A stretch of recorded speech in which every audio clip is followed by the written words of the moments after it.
Friends, இந்த பிளான்ட்டை அந்த போர்ஷனை ராட் ஆகிடுச்சு. நான் அதை க்ளீன் பண்ணி ட்ரை பண்ணிவிட்டு இப்போ நம்ம பாட்டில் வைக்க போகிறோம். அது எந்த மெத்தடில் வைக்கலான்னு பார்க்கலாம்.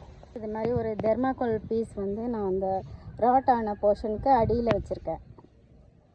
இப்போது அந்த தெர்மாக்கோலுக்கும் அந்த கீழ் போர்ஷனில் தான் நான் மண் வைக்க போகிறேன். இந்த போர்ஷனில் மட்டும்தான் மண்ணுக்குள்ளே போகுது. இந்த ராட் ஆன போர்ஷன் மண்ணுக்கு மேலே இருக்கும். ஏன் இப்போ இந்த டைமில் வைக்கிறேன் அப்படின்னா, இந்த கார்டெக்ஸ் வந்து கொஞ்சம் டீஹைட்ரேட் ஆகுது.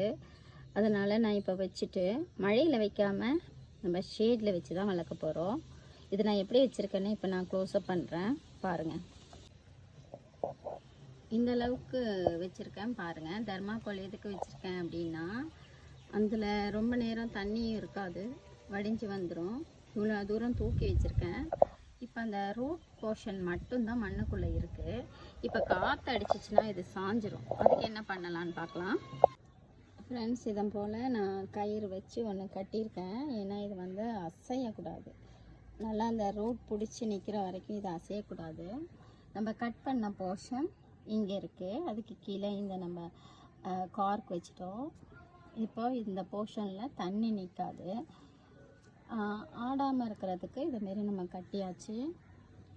இப்போ இருந்தாலுமே ஒரு க்ரிப்புக்காக நம்ம இப்படி சுற்றி கல் வச்சிடலாம். இப்படி சுற்றி கல் வச்சாச்சு. வச்சுட்டு அந்த கார்டெக்ஸில் படாமல் நம்ம தண்ணி கொடுத்துடலாம்.